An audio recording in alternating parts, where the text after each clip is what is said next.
আমরা আজকে একটু আলতাবাড়ি থেকে আমাদের নবীর যে জন্মস্থান অথবা ইসলামের যে মূল বা ইসলামের জন্মস্থান কোথায় সেটা আবিষ্কারের চেষ্টা করব। আমরা এতদিন ইবনে ইসহাক তার লেখা থেকে জানার চেষ্টা করেছি। তো আজকে একটু আমরা আলতাবাড়িতে যাব এবং গিয়ে আমরা পরীক্ষা নিরীক্ষা করে দেখব যে আসলে ইসলামের ভিত্তিভূমি অর্থাৎ বেসল্যান্ড কোথায়? বর্তমানে যে মেক্কা বলে আমরা যেটা জানি সেটা নাকি অন্য কোথাও? তো কথা আর না বাড়িয়ে আমরা মূল বিষয়বস্তু অর্থাৎ দলিল দেখাতে আমরা চলে যাই। আমরা একটা দলিল নিয়ে পরীক্ষা নিরীক্ষা করি। আমরা যদি আলতাবাড়ি ভলিউম নাম্বার 2 পেজ নাম্বার 73 এখানে যদি আমরা পড়ি তাহলে এখানে দেখব এখানে এই যে এখানে ওই হাগার বা হাজেরা এবং তার যে পুত্র ইসমাইলকে নিয়ে ইব্রাহিম নির্বাসনে নিয়ে যাচ্ছে ওই উনি যেখানে থাকতেন যে জেরুজালেম সেখান থেকে। তো একটা পর্যায়ে এই যে এখানে স্টেটমেন্ট আছে, স্টেটমেন্টে কি বলা হচ্ছে, at last they reached Mecca which at the time was nothing but acacia trees, mimosa and thorn trees, and there was a people called the Amalekites outside Mecca and its surroundings. তাহলে আমরা কি বর্ণনা পেলাম? আমরা এই বর্ণনা পেলাম যে আমাদের নবী বা আদি পিতা মুসলমান, খ্রিস্টান এবং ইহুদিদের আদি পিতা ইব্রাহিম উনি ওনার যে একটা পুত্র সন্তান ইসমাইল এবং তার মা হাজেরাকে নিয়ে উনি জেরুজালেম থেকে বিপদ সংকুল দুর্গম পথ পাড়ি দিয়ে মরুভূমির উপর দিয়ে উনি আসতে আসতে আসতে আসতে তাও কত, প্রায় 1300 কিলোমিটার, 1-2 কিলোমিটার না, তো 1300 কিলোমিটার উনি পাড়ি দিয়ে উনি হাজেরাকে রেখে যাচ্ছেন কোথায়? মেক্কা নামক জায়গায়। এবং তার বর্ণনাটা কি? সেখানে অন্য তেমন কিছুই ছিল না, কিন্তু সেখানে ছিল অ্যাকাসিয়া গাছ, মিমোসা গাছ, থর্ন ট্রিজ। ভালো কথা, কিছু কিছু হয়তো সেখানে তখন সেই 4000 বছর তো হয়তো কিছু থাকতেও পারে, উই ডোন্ট নো। কিন্তু এখানে যে ইন্টারেস্টিং যে ইনফরমেশন সেটা কি? ইন্টারেস্টিং ইনফরমেশনটা হলো the Amalekites outside. Uh, there are the people called the Amalekites outside Mecca and its surroundings. অর্থাৎ ওই জায়গায় অথবা তার আশেপাশে অর্থাৎ সারাউন্ডিং এরিয়াতে অমালেকাইট বলে একটা জাতি গোষ্ঠীর লোক বাস করত। অমালেকাইট বলে একটা জাতি গোষ্ঠীর লোক বাস করত। আমরা আসলে জানি না যে এই হু আর দিস অমালেকাইটস, অনেকে আমরা জানি না, আমরা তো পড়াশোনা করি না, করার প্রয়োজনও বোধ করি না, এবং যদি কেউ পড়ে কিছু নতুন তথ্য শোনাতে যায় আমরা বিরক্ত বোধ করি। কিন্তু কথা হচ্ছে আমরা যারা জ্ঞান অনুসন্ধিৎসু অথবা সত্য অনুসন্ধানী, আমরা তো আর বসে থাকি না, আমরা কাজকাম ফেলে অনেক সময় পড়াশোনা করি। তো এখানে মক্কার আশেপাশে অমালেকাইটরা বাস করতো। এখন আমরা যদি একটু প্রকৃতি ইতিহাসের দিকে তাকাই, তাহলে আমরা দেখব যে এই অমালেকাইটরা মক্কায় বাস করতো না, এরা বাস করতো ওই তৎকালীন সিরিয়া। তখন তো আর জর্ডান বা এই ধরনের কোনো দেশের নাম ছিল না, এবং ইসরায়েলের নামও ছিল না। ওই অঞ্চলটাকে কমপ্লিটলি সিরিয়া বলেই উল্লেখ করা হতো। তো ওই অঞ্চলে ওই বিশেষ করে জেরুজালেম বা বর্তমানে ইসরায়েল, জর্ডান এবং সিরিয়ার যে পশ্চিমাংশ, ওই অঞ্চলে অমালেকাইটরা বাস করতো। এবং আরো ক্লারিফিকেশনের জন্য আমি বলি, যখন মুসা নবীকে আল্লাহ বলল যে হে মুসা, তুমি তোমার গোত্রকে মিশর থেকে বের করে নিয়ে একটা নতুন দেশে যাও, যে দেশে আছে গাছপালা, শস্য শ্যামলা, দুধের নহর, দুধ প্রবাহী নদী, সুপেয় পানি, প্রবাহী নদী, এই সমস্ত বর্ণনা টর্ণনা দিয়ে বললো যে তুমি এই বনি ইসরায়েলি গোত্রদেরকে নিয়ে তুমি ওখানে চলে যাও। তো তারপরে অনেক ঘটনা আমরা জানি। তখন কিন্তু ওই অঞ্চলে অমালেকাইটরা বাস করত। ওই অঞ্চলে অমালেকাইটরা বাস করতো, ওই যে যেখানে বনি ইসরায়েলিদেরকে মুসা নবী নিয়ে গেল, যে ইসরায়েল অঞ্চল, ওই অঞ্চলে কিন্তু অমালেকাইটরা বাস করতো এবং তাদেরকে অমালেকাইট ছাড়াও ওখানে এই যে কিনানাইট এরাও বাস করতো। এরকম কতগুলো ছোট ছোট গোষ্ঠী গোষ্ঠী তারা বাস করতো। তো তাদেরকে হত্যা করে ওই অঞ্চল দখল করার জন্যই কিন্তু মুসাকে নির্দেশ দেওয়া হয়েছিল এবং এই কারণেই কিন্তু অনেক সময় যে ইহুদি ধর্ম এবং খ্রিস্টান ধর্মের সমালোচনা করতে গিয়ে এই ঘটনাটাকেই উল্লেখ করা হয় যে মুসা নবীকে যে আদেশ দিয়েছিল আল্লাহ, তাকেও তো এই ধরনের জাতিগোষ্ঠীকে নিধন করে সেই জায়গা দখলের জন্য তো বলা হয়েছিল। এবং সত্যিকার অর্থে আমরা যদি জেনেসিস অথবা এক্সোডাস, ডিউটারোনমি ইত্যাদি যে তৌরাত কিতাবের বইগুলো আছে সেগুলো যদি আমরা পড়ি, সেখানে এই বিষয়গুলো কিন্তু সুন্দরভাবে উল্লেখ আছে যে তাদেরকে একেবারে মার কাট কাট করে একেবারে আবাল বৃদ্ধ বনিতা, একেবারে বুড়া থেকে শিশু সবাইকে মেরে কেটে সাফা করে দেওয়ার জন্য বলা হয়েছিল। এবং মুসা নবী নিজে সেটা অতটা করতে পারেনি, কারণ একটা পর্যায়ে এসে মারা যায়। পরবর্তীতে তার যে বংশধারা তারা এই কাজটা সুসম্পন্ন করে। এবং ডাক্তার জাকির নায়েক এই ঘটনাটাকেই ওই যে ইহুদি এবং খ্রিস্টানদের যে জিহাদ সেটা বলে আখ্যায়িত করে। তো যাই হোক, সেটা ভিন্ন কথা। কথা হচ্ছে যে এখানে বলা হচ্ছে যে মেক্কা অঞ্চলটা সেখানেই ছিল বা তার আশেপাশেই ছিল যেখানে অমালেকাইটরা বাস করত। কিন্তু আমরা দেখলাম এই যে দেখুন যে প্রায় 250 বছর পরে আমাদের নবী মারা যাওয়ার প্রায় 250 বছর পরে আল-তাবারি উনার যে ইসলামের ইতিহাস যেটা নাকি সবচাইতে বিখ্যাত যে ইতিহাস ইসলামের, একেবারে কমপ্লিট কনসাইজ 40টা তার খণ্ড। তার মানে বুঝতে পারেন যে 40 খণ্ড মানে বিশাল।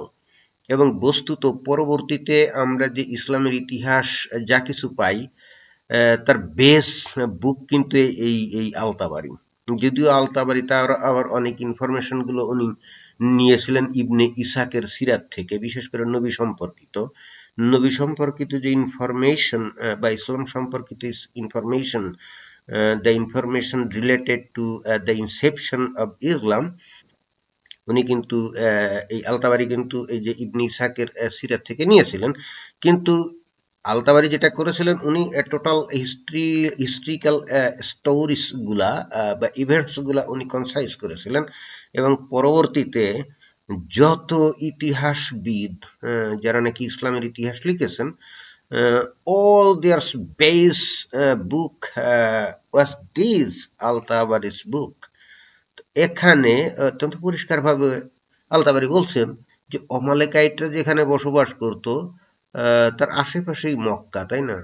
তো বর্তমান মক্কা আমরা যেটা জানি, এখানে এবং তার আশেপাশে কোনোদিন কোথাও অমালেকাইটরা বাস করতো না। এখানে আশেপাশে বাস করতো, বা যেটা আমরা যদি এইটার আর একটু বর্ণনা আমরা দেখি, এখানে এই যে আল-তাবারি ভলিউম নাম্বার 2 পেজ যদি আমরা 75-এ যাই, সেখানেও একটা খুব ইন্টারেস্টিং ইনফরমেশন আছে, আমরা সেটাও দেখতে পারি। সেটা হচ্ছে যে একবারে যখন হাজেরা এবং তার ছেলে ইসমাইলকে ফেলে চলে গেল, তারপরও তো আমরা জানি যে পরবর্তীতে ওই যে ফেরেশতা এসে জমজম কূপ বের করে দিয়ে গেল, পানি বেরোলো, খাইলো টাইলো এই সমস্ত।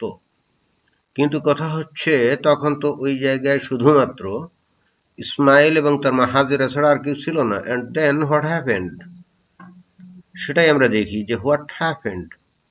A group of people from the tribe of Jurhum passed by on the way to Syria. A group of people from the tribe of Jurhum passed by on the way to Syria. অর্থাৎ জুরহুম গোত্রের কিছু লোক মক্কার পাশ দিয়ে যাচ্ছিল, কোথায়? সিরিয়ার দিকে যাচ্ছিল। এবং আমরা জানি যে এই জুরহিম গোত্রের বস্তুত আদি নিবাস হলো, বা তারা বস্তুত ইয়েমেন থেকে, বর্তমানে যে দেশটাকে আমরা বলি ইয়েমেন, সেখান থেকেই তারা যাচ্ছিল। এবং যাওয়ার সময় যখন দেখলো যে মক্কার ওখানে পানি আছে, তখন তারা হাজেরাকে জিজ্ঞেস করলো যে আমরা কি তাহলে তোমাদের এখানে বসবাস করতে পারি? তখন তাদেরকে অনুমতি দিলে তারা বসবাস করলো। এবং আমরা যে ইসলামিক ট্রেডিশন, সেটা কি বলে বলে যে পরবর্তীতে তারা ওখানে যখন সেটেলমেন্ট করে, একটা পর্যায়ে ইসমাইল তাদের একটা মেয়েকে বিয়ে করে ঘর সংসার পাতে, এবং পরে আরো অন্যান্য ঘটনা, আমি ওদিকে যাচ্ছি না। এবং বলছে at length death came to Hagar as it comes to all people, and after she died Ismail married a woman from the Zurhumite group. Later Abraham came asking after Ismail's dwelling. It was pointed out to him, and he went there to visit his son. তার মানে হাজেরার মৃত্যুর পরে ইসমাইল জুরহুম গোত্রে একটা মেয়েকে বিয়ে করলো, ঘর সংসার করলো। লেটার আব্রাহাম কেম, এরপরে আব্রাহাম আসলো, এবং তারপরে ইসমাইলের ঘর কোনটা সেটা জানতে চাইলো। তো এখন এখানে দুইটা পয়েন্ট আমরা দেখি। নাম্বার ওয়ান, জুরহুম গোত্রের কিছু লোক যাদের আদি নিবাস বা যারা বেসিক্যালি ইয়েমেনে বসবাস করতো, সেটা আমরা জানি, ইসলামিক ট্রেডিশন সেটাই বলে। এবং তারা কিন্তু এই সিরিয়া যাচ্ছিল নিশ্চয়ই বাণিজ্য উপলক্ষে, এবং তারা মক্কার পাড় দিয়ে যাচ্ছিল। এবং আর একটা পয়েন্ট হলো, এরপরে ইব্রাহিম আসলো সেখানে, তাই তো। এবার আমরা একটু গুগল ম্যাপে যাব। এই যে গুগল ম্যাপে আমরা চলে গেছি, ফার্স্ট অফ অল আমরা একটু অমালেকাইটরা কোথায় বসবাস করতো। এই যে মাক্কা হলো, এই হলো মাক্কা, ঠিক আছে। আর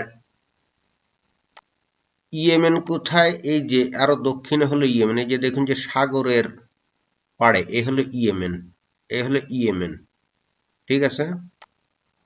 এইবার আমরা দেখব, এই হলো মক্কা, ভালো কথা, আমরা মক্কা দেখলাম। আর বর্তমানে যে ইসরায়েল, সেটা কোথায়?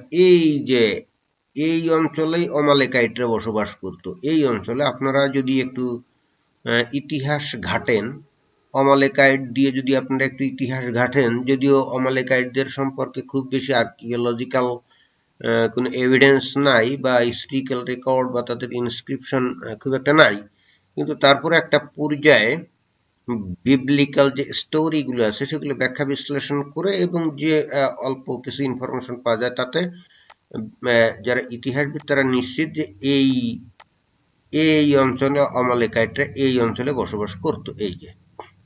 এই অঞ্চলে তো এই অঞ্চলে বসবাস যদি করে, তাহলে বিষয়টা কি দাঁড়াচ্ছে? আমাদের আলতাবারি বর্ণনা করছে অমালেকাইটরা নাকি এখানে বসবাস করত। তার মানে এটার বাস্তব ব্যাখ্যা এটাই হতে পারে, এই মক্কা এই জায়গাটা, এই বর্তমান যে জায়গায় আমরা জানি বা চিনি, এই জায়গা না হয়ে যদি এই জায়গার কোথাও ফিট করা যায়, দেন এই অমালেকাইটদের সাথে বিষয়টা মিলে। আদারওয়াইজ বর্তমান মক্কা যেখানে আছে, এখানে যদি আমরা অমালেকাইটদের সাথে মিলাতে যাই, তাহলে মিলবে না। আমি একটা কথা বলতে চাই, যদি এখানে দ্রাবিড় গোত্রের লোকের বসবাস ছিল বলে কোনো স্টেটমেন্ট কেউ দেয়, তাহলে নিশ্চিতভাবে বুঝতে হবে যে এটা একটা ভুল স্টেটমেন্ট। কারণ হচ্ছে, দ্রাবিড়রা বাস করতো তো ভারতে, তাই না? অথবা যদি এখানে এই স্টেটমেন্ট দেয় যে এখানে পার্সিয়ানরা বসবাস করতো, তাহলে কিন্তু এই স্টেটমেন্টটা কিন্তু যাবে না। এখন ধর্মীয় দৃষ্টিকোণ থেকে আপনি ধার্মিক বলে আপনি হয়তো অন্ধভাবে বিশ্বাস করতে পারেন, আপনি কিন্তু যদি হিস্ট্রিক্যাল এভিডেন্স ভিত্তিতে যদি আপনি যান, তাহলে এই ধরনের এভিডেন্স বিশ্বাস করা আর মূর্খতা এক জিনিস। এইগুলো একটা ব্যাপার। আর একটা ব্যাপার এখানে আমি দেখাতে চাই, সেটা হলো যে দেখুন, এখানে আর একটা জিনিস খুবই গুরুত্বপূর্ণ, সেটা হলো ইয়েমেনের এই যে জুরহুম গোত্রের লোক, এরা এই রাস্তা দিয়ে যাচ্ছিল, এমনি দিয়ে যাচ্ছিল। সেটা কোথায়? আমরা যদি একটু দেখি, এই ইয়েমেনের লোক যাওয়ার পথে এই মক্কা, আমরা যদি মক্কাটাকে একটু একটু বড় করি, আমরা মক্কাটাকে একটু যদি বড় করি তাহলে আরো ভালো বোঝা যাবে যে মক্কাটা কোথায় আসলে। মক্কাটা কোথায়? এই অঞ্চলে মক্কা, বা মক্কা, যে মক্কার যে বেসিক যে ইয়েটা সেটা হলো এইখানে, এইখানে। এখন আমরা যদি এটাকে ছোট করে আর একটু পরীক্ষা নিরীক্ষা করি, ইয়েমেনের লোক তো দক্ষিণ, এরা সাগর পাড়ে, এই সাগর পাড়ে, এরা কখনোই উটের পিঠে চড়ে ব্যবসা বাণিজ্য করতে যেত না। ইয়েমেনিরা অলওয়েজ নৌপথে, জাহাজে করে বা নৌকায় করে বাণিজ্য করত। এরা কখনো ওই উটের পিঠে করে, এরা উটের ব্যবহার অত জানতো না। এই উটের ব্যবহার জানতো এই এই এই মরুভূমির অঞ্চলের লোকজন উটের ব্যবহার জানতো। এই ইয়েমেনের লোকজনরা যেহেতু সাগর পাড়ে তাদের বাস, সেহেতু এরা আদি থেকেই একেবারে নৌপথ বা নৌকো ব্যবহার করা বা জাহাজ ব্যবহারে অভ্যস্ত হয়। উটের ব্যবহার করতো বেসিক্যালি আরবের মধ্যে যে বেদুইন গোত্র থাকতো, নোমাড ট্রাইব, তারাই উটের ব্যবহার করতো। সুতরাং ইয়েমেনের লোকজন এখান থেকে এই উটের পিঠে চড়ে এই লাইন বরাবর এখান দিয়ে এখান দিয়ে এখান দিয়ে এখান দিয়ে এই যে এই সিরিয়া আসবে, এই বক্তব্যটা কমপ্লিটলি অবাস্তব। এই বক্তব্যটা কমপ্লিটলি অবাস্তব। ইয়েমেনিরা উটের পিঠে চড়ে বাণিজ্য করতে যেত না। আমরা অনেকে তথ্য জানি না। উটের পিঠে করে বাণিজ্য করত এই আরব ট্রাইব গুলা, এই মরুভূমিতে বসবাস হতো। এই যে গোটা বিরাট মরুভূমি, এর মধ্যে যে বেদুইন গুলো বসবাস করত, বেদুইন নোমাডিক ট্রাইব, এরাই কিন্তু উটের ব্যবহার করত এবং উটের পিঠে যেত। তারপরে আমি যদি যুক্তির খাতিরে ধরে নেই যে ইয়েমেন থেকে একদল দুরহুম গোষ্ঠীর লোক এখান দিয়ে এই বরাবর এমনি দিয়ে উটের পিঠে করে এই সিরিয়া যাচ্ছে, তাহলে সেই পথটা কখনো মক্কার পাড় দিয়ে হবে না। কেন হবে না জানেন? সেই পথটা কখনো মক্কার পাড় দিয়ে হবে না। কারণ হচ্ছে এখানে যে মক্কা, এই মক্কা থেকে এই যে সাগর, লোহিত সাগর, এইটা প্রায় 70 কিলোমিটার দূর। অর্থাৎ বর্তমানে যে মক্কা সিটি যেটা আছে, যেখানে নাকি আমরা বলি যে যেটা নাকি আমাদের নবীর জন্মস্থান, এখান থেকে প্রায় 70 কিলোমিটার দূর এই সাগর পাড়। সেই সময়ে দেখুন যে রাস্তা এখানে ভুলে যাওয়ার একটা বিরাট সমস্যা, মানে একটা বড় সমস্যা ছিল রাস্তা। মরুভূমির মধ্যে তো তখন তো আর আজকের মতো আর হাইওয়ে ছিল না। ফলে হচ্ছে কি মানুষজন ভুলে যেত এবং এই রাস্তায় খুব বেশি লোকজন চলাচলও করতো না। এই দিক দিয়ে খুব বেশি লোকজন চলাচলও করতো না, কারণ এটা ভীষণ রকম পাহাড়ি অঞ্চল, অর্থাৎ এটা ফ্ল্যাট না।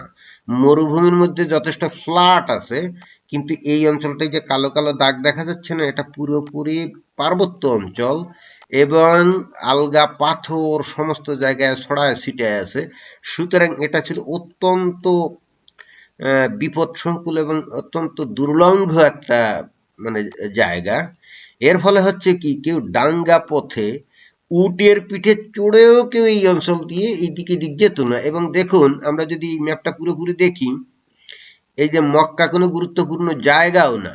এই যে আমরা এই যে দেখি, এটা কিন্তু কোনো গুরুত্বপূর্ণ জায়গাও না। কারণ ইয়েমেনের লোকজন ব্যবসা বাণিজ্য যদি করতেই চায়, তাহলে তারা মক্কার ঘুর দিয়ে যাবে না, তারা এখানে নৌকোয় চড়ে এই যে লোহিত সাগরের পাড় দিয়ে এখানে চলে যাবে। এরা কখনো এই দুর্লঙ্ঘ জায়গা পেরোতে যাবে না। অর্থাৎ মক্কা, ওই যে একটা ভিডিওতে আমি বলেছি যে মক্কা মদিনা কোনো ইম্পর্টেন্ট জায়গাও না, কারণ এটা ঊষর অনুর্বর রুক্ষ শুষ্ক জায়গা।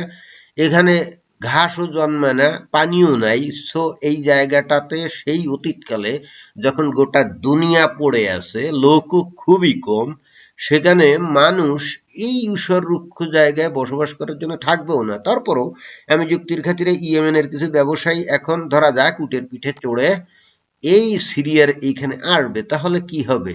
তারা যে কাজটা করবে বা করতো, সেটা হচ্ছে কমপ্লিটলি যে সাগরের পাড় দিয়ে দিয়ে যাবে, যে সাগরের পাড় দিয়ে দিয়ে যাবে, এই যে সাগরের পাড় দিয়ে দিয়ে যাবে।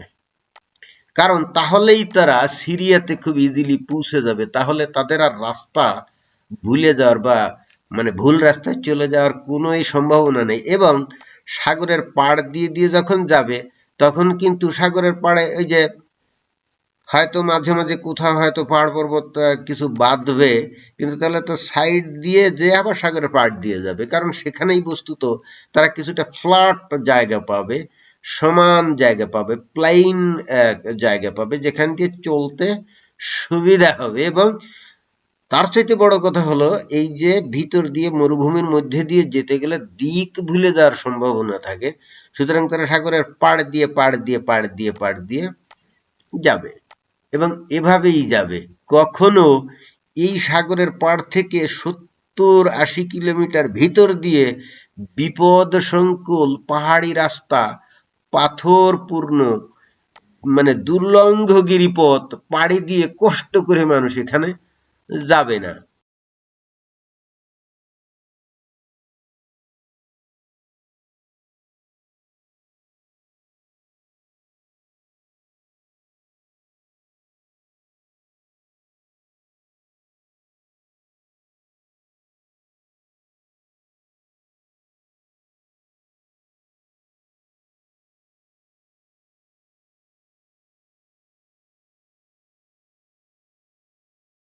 সুতরাং যুক্তির খাতিরে যদি ধরেও নেই যে ইয়েমেন থেকে জুরহুম গোষ্ঠীর কিছু লোক তারা সাগর পাড় দিয়ে সিরিয়ার দিকে যাচ্ছে, তাহলে তাদের সামনে কিন্তু এই যে মক্কা এইটা পড়ার কথা না।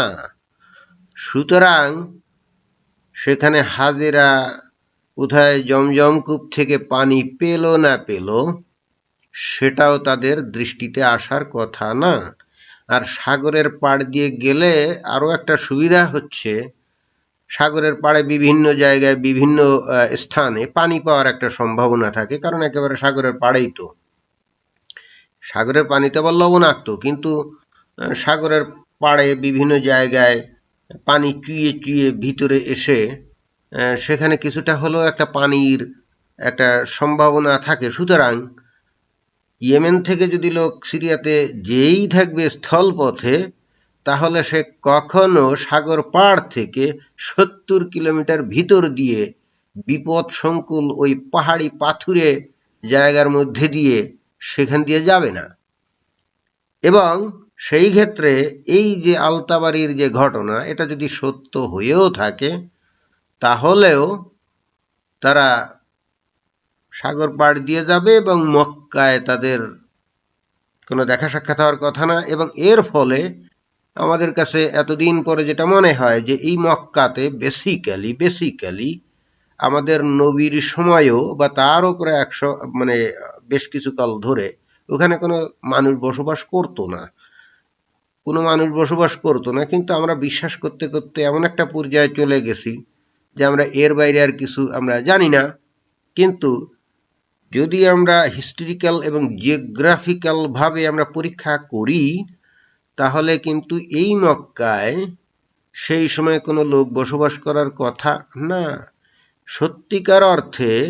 সুতরাং 720-25 এখানে খ্রিস্টাব্দের পর জুরহুম থেকেই গোত্রের লোকজন কেন লোকজন এর বেশি করে উপর বসবাস দিয়ে শুরু যেতে করে যাবে, বা এটা কিন্তু সেটেলমেন্ট এটার শুরু কিন্তু হয়, কোনো ব্যাখ্যা এবং তখনই বাস্তব আমাদের এই ব্যাখ্যা কিন্তু এখানে পাওয়া আরবের যে যাবে ম্যাপ, না। অ্যারাবিয়ান পেনিনসুলার আসলে ম্যাপে এটা যদি মক্কার আপনি নাম আসে, শুধুমাত্র তার আগ বিশ্বাস করেন পর্যন্ত দেন ইটস ওকে, এই মক্কার নাম if you কোথাও go আসে to না, experiment আসার all these কথাও না। happenings আপনারা or পরীক্ষা নিরীক্ষা events করে নিজেরাও দেখতে based পারেন। on this statement that will be completely unrealistic. এটাই আসলে আমার বলার ছিল। সুতরাং সার্বিক দিক বিবেচনায় অমালেকাইটদের যে বিবরণ দেওয়া আছে, তাতে মনে হচ্ছে যে ইব্রাহিম নবী যে মক্কার কথা বলছে সেটা এই অঞ্চলেই হওয়ার কথা বেশি, এটা লেখেন। এবং আরো আনরিয়ালিস্টিক এই কারণে যে আমরা জানি যে ইব্রাহিম ওই ইসরায়েল অঞ্চলে অর্থাৎ জেরুজালেমের ওদিকেই উনি ধর্ম প্রচার করতেন। তো সেখান থেকে এই যে বর্তমান মক্কা, এটা কিন্তু 1300 কিলোমিটার দূর এবং রাস্তাটা কিন্তু দুর্লঙ্ঘ, একেবারে দুর্লঙ্ঘ, প্রচণ্ড রকম বিপদ সংকুল দুর্লঙ্ঘ পথ। এত দূর পথ পাড়ি দিয়ে উনি হাজেরা এবং শিশুপুত্র যে নাকি মায়ের স্তনের দুধ পান করে, তাকে উনি নিয়ে এখানে রেখে গেলেন। এটা বাস্তবিক দৃষ্টি দিয়ে কতটা যৌক্তিক, এগুলো 1 পয়েন্ট। 2 নম্বর পয়েন্ট, ইব্রাহিমের বয়স তখন অনেক, অর্থাৎ বৃদ্ধ হয়ে গেছে, এবং তখন দেখা যাচ্ছে সে প্রথমে একবার এই ইয়েতে আসছিল, ইসমাইলের এখানে আসছিল, আমাদের ইসলামিক ট্রেডিশন যেটা বলে, এসে যে প্রথম স্ত্রীর কাছে জিজ্ঞেস করলো কেমন আছো, বললো ভালো না। তখন বলে গেল যে ঘরের চৌকাঠ যেন পাল্টায় ফেলে এই ইসমাইল বাড়িতে এসে। তো ইসমাইল এসে বুঝলো যে এটা তার পিতা আসছিল, ওই তার বউকে তালাক দিল, সেটাই আসলে মিন করে গেছিল। পরবর্তীতে কিছুদিন পরে ইব্রাহিম আবার আসলো, এইবার এসে জিজ্ঞেস করলো, যেহেতু ইসমাইল ঘরে ছিল না, তার স্ত্রীকে জিজ্ঞেস করলো ইসমাইল কোথায়, বলল যে শিকারে গেছে। তা তোমরা কেমন আছো? আমরা আল্লাহর রহমতে ভালো আছি। তখন সে বলে গেল যে ইসমাইল আসলে বলো যে ঘরের চৌকাঠ যেন সে রেখে দেয় যত্ন করে। তো ইসমাইল এসে বুঝলো যে তার পিতা আসছিল আব্রাহাম, এবং বুঝলো যে এই স্ত্রীকে রেখে দেওয়ার জন্য বলছে। এবং এরপরে থার্ড টাইম কিছুদিন পরে উনি আবার আসলো, এসে অতঃপর তিনি এই যে আমাদের এই কাবা ঘর নির্মাণের বিষয় আশয়গুলো যে ঘটনা আমরা জানি সেগুলো ঘটলো। দেখুন চিন্তা করে, মনে হচ্ছে যেন উনি বাড়ির পাশের গ্রামে যাচ্ছেন, বিষয়টা তাই দাঁড়াচ্ছে না? মানে বর্ণনাটা যেরকম তাতে তো তাই মনে হয় যে পাশাপাশি গ্রাম, মাঝে মাঝে উনি যান বৃদ্ধ বয়সে, নাইলে 2-1 গ্রাম পরে যান এরকম। কিন্তু আসলে কি তাই? ওনাকে 1300 কিলোমিটার ওনাকে পাড়ি দিয়ে আসতে হয়, বিপদ সংকুল পর্বত পাথুরে জায়গা, এই জায়গাটা পাড়ি দিয়ে ওনাকে আসতে হয়। ওনার এই আসার সময় আল্লাহ যে ওনাকে কোনো বোরাক অথবা রফরফ অথবা অন্য কোনো কিছু দিয়ে সাহায্য করতো, তার কোনো স্টেটমেন্ট বা উল্লেখ আমরা পাই না। সুতরাং বাস্তবের নিরিখেও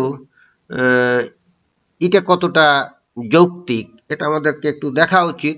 কিন্তু যদি ওই অমালেকাইটরা যেখানে বসবাস করে, যেটা আমি দেখালাম একটু আগে, ওখানের আশেপাশে কোথাও বা ওই অঞ্চলের মধ্যে কোথাও যদি মক্কা থেকে থাকে, মানে যেটা আমরা ধারণা করি, তাহলে কিন্তু ইব্রাহিমের পক্ষে 3 বার না আরো 5-10 বারও উনি আসতে পারতেন, আমাদের কোনো সমস্যা ছিল না।